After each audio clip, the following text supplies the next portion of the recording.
सुप्रभात बच्चों। कक्षा 8 चैप्टर नंबर 9 कबीर की साखियाँ, जिसमें आज हम देखने वाले हैं पुनरावर्तन। हमने सारी साखी और उसका भावार्थ देख लिया है।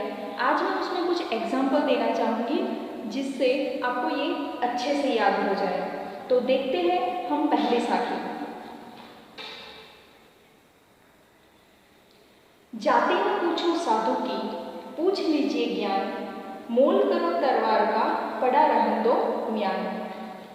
ये साखी में कबीरदास जी हमें सीख देते हैं कि हमें कभी भी साधु की जाति नहीं पूछनी चाहिए, क्योंकि हम जानते हैं कि साधु का काम क्या होता है। हम साधु उसे ही बोलेंगे जो समाज में ज्ञान बांटते हैं, ठीक है। वही लोग होते हैं जो समाज को बुराइयों से दूर करने का काम करते हैं। ज्ञानी जिसे हम बोलते हैं, साधु पुरुष जिसे बोलते हैं, सज्जन बोलते हैं। तो कवि कहते हैं कि हमें कभी भी साधु की जाति नहीं पूछनी चाहिए, क्योंकि साधु का जो काम है वो क्या है, ज्ञान बांटना है। हमें उनके पास से ज्ञान लेना है, हमें उनकी जाति देख के कोई काम नहीं है। और यही चीज़ समझाने के लिए हमें कवि ने तलवार का उदाहरण दिया है कि जिस तरह से तलवार जो हम लड़ाई में यूज़ करते हैं उसे, ठीक है। तलवार का काम क्या है, लड़ाई में काम आती है तलवार। और तलवार की धार देखी जाती है, कितनी धारदार तलवार है वो महत्व का है, कितनी मजबूत है वो महत्व का है, ना कि उसका म्यान। म्यान यानी तलवार जिसमें रखी जाती है वो। म्यान कोई काम में नहीं आता है, सिर्फ तलवार रखने के काम में आता है। हमें काम किसका है, तलवार का है। एक ऐसा ही एग्जाम्पल मैं दूसरा अगर आपको दूँ तो हम कमल का एग्जाम्पल देख सकते हैं। जिस तरह से कमल उगता भले ही कीचड़ में है, गंदी जगह पे उगता है, लेकिन फिर भी वो कहाँ पे चढ़ाया जाता है, ईश्वर के चरणों में चढ़ाया जाता है। क्यों? उसके गुणों की वजह से। तो कवि हमें यही बताना चाहते हैं कि हमें कोई भी चीज़, कोई भी व्यक्ति का गुण देखना चाहिए, ना कि उसकी जाति, ठीक है। अब हम देखेंगे दूसरी साखी। आवतगार एक है, उल्टत होई अनेक, कह कबीर नहीं उलटिए, वही एक की एक। ये जो साखी है उसमें कबीरदास जी हमें बुराई से बुराई की सीख देना चाहते हैं कि अगर कोई हमारे साथ बुरा करता है, बुरा व्यवहार करता है, तो हमें जरूरी नहीं कि उसके साथ बुराई ही करनी चाहिए, क्योंकि अगर हम उसके साथ बुराई करेंगे तो वो बुराई बढ़ती रहेगी। और इसीलिए हमें हमेशा हमारा मन कैसा रखना चाहिए, एकदम साफ रखना चाहिए। हम किसी के साथ लड़ाई झगड़ा करते हैं या किसी ने हमें गाली दी, हम वापस उसे गाली देंगे तो क्या होगा, वो जो लड़ाई है वो वहाँ रुक नहीं जाती है, क्योंकि हर एक इंसान की यही सोच होती है, उसने मुझे ऐसा क्यों बोला, फिर वापस वो हमारे सामने होगा। और इस तरह से धीरे धीरे क्या होता है, बैर बढ़ता है, दुश्मनावट बढ़ती है। लेकिन पहली बार में अगर हम, जब उसने हमें गाली दी तभी उसे नज़रअंदाज कर दें और उसका कोई जवाब ना दे, तो क्या होगा, वो बात वहीं की वहीं रुक जाएगी। दूसरी बात, सामने वाला हमारे साथ जैसा व्यवहार करता है, जैसे कि बुरा व्यवहार करता है, और हम भी उसके साथ बुरा व्यवहार करेंगे, तो हम में और उसमें कोई अंतर नहीं रहेगा, ठीक है। और इसीलिए हमें ये बात ध्यान में रखनी है कि हमें बुराई का जवाब बुराई से नहीं देना है। और ये साखी के द्वारा कवि हमें कौन सा गुण अपनाने की बात कर रहे हैं, नम्रता का। एक एग्जाम्पल मैं देती हूँ पेड़ का। पेड़ होते हैं, कोई पेड़ फलों से भरा पड़ा है और हम वो पेड़ के फल तोड़ने के लिए उसे पत्थर मारते हैं ताकि वो फल नीचे गिरे। कभी आपने सोचा है कि वो पत्थर कई बार पेड़ को लगता है, लेकिन पेड़ हमें कभी भी वो पत्थर वापस नहीं मारता है? कभी ऐसा हुआ है? नहीं हुआ है। तो वो पेड़ का नम्रता का गुण है, उसने हमेशा देना ही सीखा है।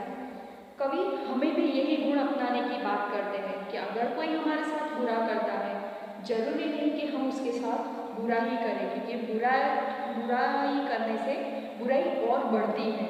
और इसीलिए हमें कवि सीख देते हैं कि जहाँ पे एक गाली मिलती है वहीं पे हमें बंद हो जाना है, ताकि वो लड़ाई झगड़ा आगे बढ़े नहीं। अब हम देखेंगे तीसरी साखी।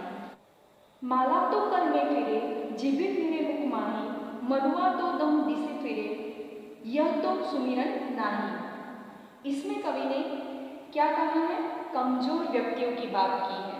ठीक है कि जो साधु लोग होते हैं, जो धर्म के ज्ञानी होते हैं, कई बार ऐसा होता है कि लोग धर्म के नाम पे आडंबर करते हैं, पाखंड करते हैं। बहुत सारे लोग ऐसा दिखाने की कोशिश करते हैं कि वो बहुत धर्म का ज्ञानी है, वो बहुत धर्म के काम करता है। हमने ये भी देखा है कि कितने लोग हाथ में पूरे दिन माला जपते रहते हैं, मुंह पे ईश्वर या अल्लाह का नाम होता है, लेकिन उनके जो विचार होते हैं वो दूसरे लोगों के लिए कैसे होते हैं? खराब होते हैं। हम न्यूज़ में भी कई बार ऐसा देखते हैं।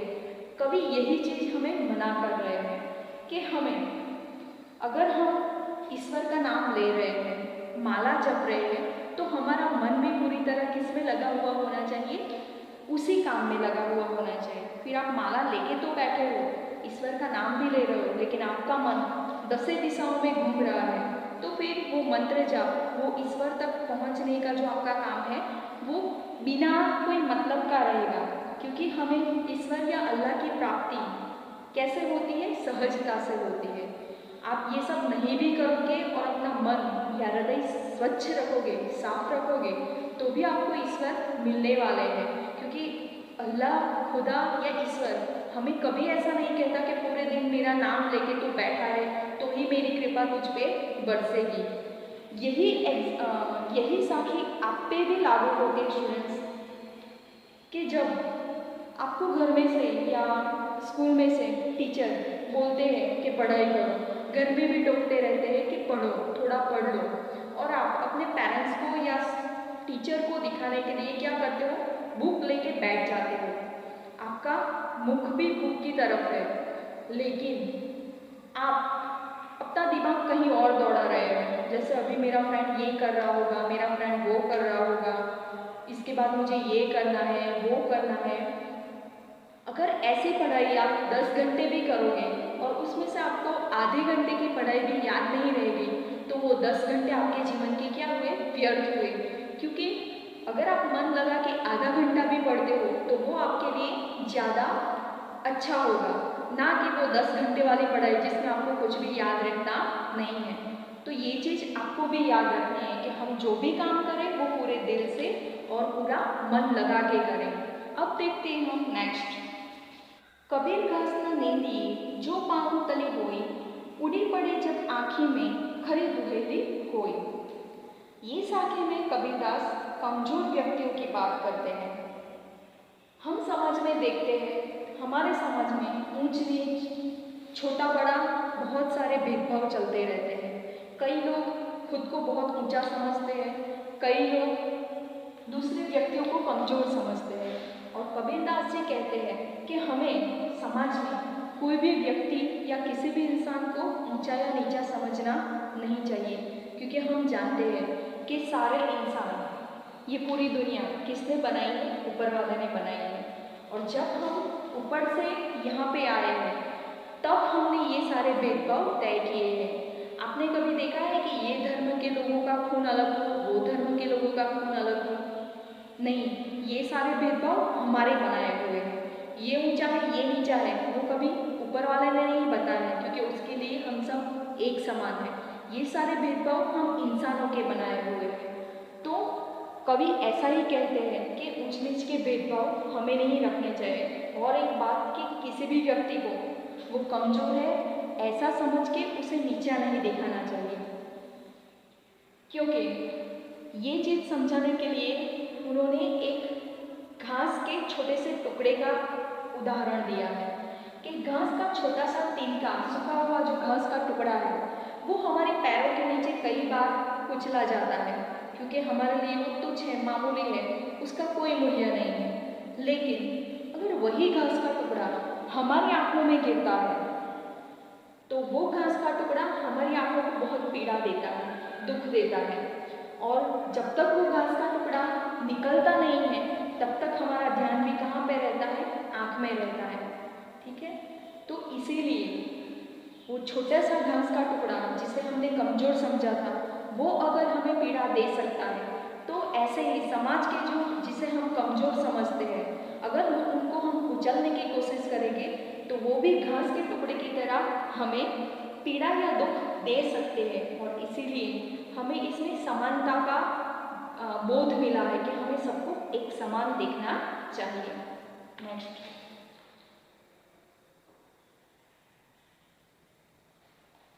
जग में पैरे कोई नहीं जो मन शीतल होए, या आपा को डाली दे दया करे सब कोई।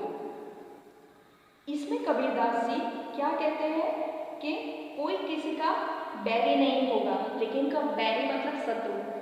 हमारी किसी के साथ दुश्मनाहट कब होती है? जब हम घमंड करते हैं या हम में कोई अभिमान आ जाता है। और ये चीज़ आप लोगों को बहुत अच्छे से पता होगी कि कभी कभी ऐसा होता है कि एक छोटी सी बात के लिए हम लड़ाई झगड़ा करते हैं, हम अभिमान करते हैं और फिर हमारी दुश्मनाहट या लड़ाई शुरू हो जाती है। तो कबीरदास जी यही कहते हैं कि हमें कभी भी कोई भी चीज़ का घमंड नहीं रखना है, क्योंकि किसी का भी घमंड टिकता नहीं है।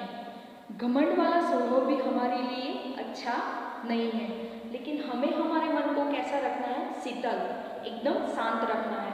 जब हम एक समान हैं, हम सारे लोग एक जैसे हैं, ठीक है, भले ही ऊपर वाले ने एक समान बनाया है, लेकिन हम सब अलग अलग दिखते हैं, हमारे अंदर अलग अलग क्षमताएं हैं और हर एक अपने तरीके से बेस्ड है। कोई बुरा है, कोई भला है, ऐसा नहीं है। तो कबीरदास जी ये कहते हैं कि हमें हमारे मन को शांत और शीतल रखना है और हर एक के साथ कैसा व्यवहार करना है? मित्रतापूर्ण व्यवहार करना है। जब हमारा मन शांत होगा, हमारा स्वभाव अच्छा होगा, तो हमारे आसपास जितने भी लोग हैं वो हमेशा हमारे साथ अच्छे से व्यवहार करेंगे। और ये चीज़ स्वाभाविक है कि जैसा व्यवहार आप करोगे आपको सामने वैसा ही मिलेगा। मैंने कई बार क्लास में भी बोला होगा, कई स्टूडेंट ऐसा करते हैं, पता नहीं वो थक जाते हैं या क्या होता है, वो तो वही जाने, लेकिन जब टीचर क्लास में एंटर होते हैं तब आपको बचपन से सिखाया गया है कि आपको खड़े होकर उनको विश करना होता है। ये रिस्पेक्ट दिखाता है टीचर के प्रति। लेकिन कई क्लास में ऐसा होता है कि कई स्टूडेंट, क्योंकि वो पीछे बैठे हैं, आगे बैठने वाले भी कई ऐसे कि टीचर कहाँ देखने वाले हैं, वो खड़े नहीं होते हैं, अपने काम में ही बिजी रहते हैं, ठीक है। कई लोग जानबूझ के नहीं खड़े होते हैं और ऐसा जब करते हैं तब मैंने कई बार ऐसा समझा है कि ये चीज़ सिर्फ खड़े होने के लिए नहीं है, ये चीज़ रिस्पेक्ट दिखाती है। जब आप रिस्पेक्ट दोगे तब आपको सामने उतना ही रिस्पेक्ट वापस मिलने वाला है। जब आप किसी के साथ बदतमीजी करोगे, सामने वाला भी आपको वही चीज़ वापस दे रहा है। तो हमें हमेशा प्रेम फैलाना है, प्रेम भाव, मैत्री फैलानी है, ताकि सामने से हमें भी वैसा ही व्यवहार, वैसे ही लोग वापस मिले। और इसीलिए छोटा सा एक एग्जाम्पल देती हूँ चींटी का। छोटी सी होती है, ठीक है, कई बार हमारे पैरों के नीचे भी दब जाती है।